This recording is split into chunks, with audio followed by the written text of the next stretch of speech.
Overall कह रही है बात, क्योंकि जो बीएसएफ के इनिशिएटिव्स होते हैं पब्लिक वेलफेयर में होते हैं, आज मैराथन के हवाले से बात करेंगे, इस तरह का इम्पैक्ट इन चीज़ों से पड़ता है जो यहाँ हमारे यहाँ सिचुएशन रही है। जी देखिए, लास्ट ईयर की तरह इस साल भी हम वूलर मैराथन ऑर्गेनाइज कर रहे हैं। हमारा बांदीपुर सेक्टर और उसकी अधीन जो वाहिनियाँ हैं उनके ऑफिसर मिलकर मेनली इस प्रोग्राम को ऑर्गेनाइज कर रहे हैं। ये मैराथन हमारे सेक्टर हेडक्वार्टर बांदीपुर से शुरू होके और विंटेज पार्क में ख़त्म होगा। वो हाफ मैराथन और 10 किलोमीटर और 5 किलोमीटर डिफरेंट एज कैटेगरीज में and male and female category में होगा और सभी कैटेगरीज में हमने कुछ प्राइज़ रखे हो। इस मैराथन के लिए फ्री रजिस्ट्रेशन है, तो कोई भी हमारी साइट पे जाके इसमें रजिस्टर कर सकता है। हम चाहते हैं कि ज़्यादा से ज़्यादा लोग इसमें पार्टिसिपेट करें।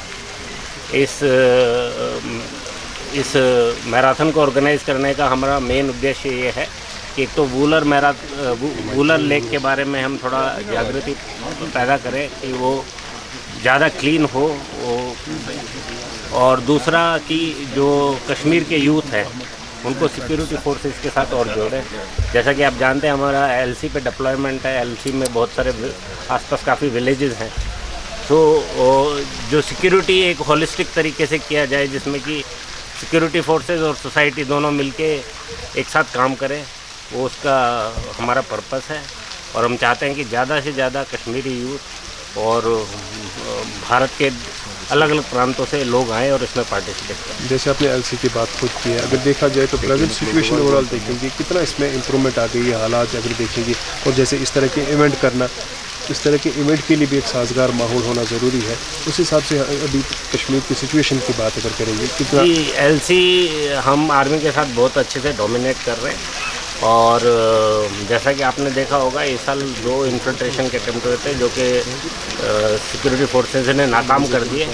और जिस चौकसी से हम ड्यूटी कर रहे हैं और जो नई मेथोडोलॉजी हम लगा रहे हैं विद नए सर्विलांस इक्विपमेंट, किसी भी इन्फिल्ट्रेशन को करना बड़ा मुश्किल होगा हमारे एवार से। क्योंकि यादव साहब कश्मीर में कई सालों से एक एक्सपीरियंस रही है, चाहे वो बीएसएफ हो या बाकी सिक्योरिटी एजेंसीज। यहाँ तो अभी हमें थोड़ी गर्मी लग रही है, लेकिन जो हाई अपर रीचेस है वहाँ बिल्कुल क्लाइमेटिक चेंजेस जो होती है, कितना इसमें एक्सपेक्ट होता है जो इन्फिल्ट्रेशन के चांसेस हैं वो बढ़ जाते हैं इससे पहले कि एलसीज के जो पहाड़ है वो बंद पड़े बर्फ़ से, उससे पहले वो लोग कोशिश करते हैं? जी, ये लगातार कोशिश होती है कि जब स्नो गिरना शुरू हो उससे पहले वो कुछ अटैम्प्ट करें। अभी भी 2 महीने हैं, मतलब नवंबर तक, जहाँ पे इन्फिल्ट्रेशन के चांसेस थोड़े ज़्यादा होते हैं, क्योंकि उनको पता है कि उसके 6 महीने बाद उनके पास चांसेस इन्फिल्ट्रेशन के बहुत कम हो जाएंगे।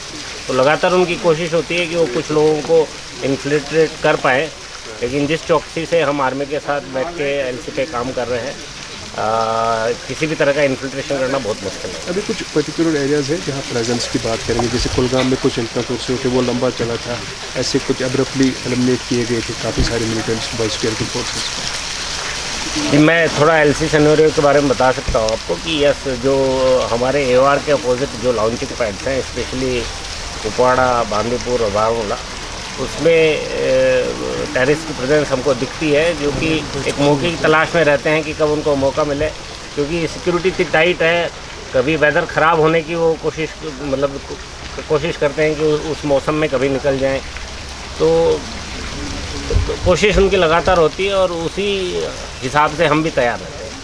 सर, रजिस्ट्रेशन के लिए आज यहाँ पर टी शर्ट आपने अनवील किया, तो किस तरह की रजिस्ट्रेशन क्या होगी, आज से शुरू होगी या नहीं? रजिस्ट्रेशन हमारा बहुत पहले से शुरू हो गया और काफ़ी लोगों ने ऑलरेडी रजिस्टर कर दिया है। मैं और भी लोगों से अपील करूँगा कि वो ज़्यादा से ज़्यादा रजिस्टर करें और इस मैराथन में पार्टिसिपेट करें। Thank you very much sir. Thank you so much.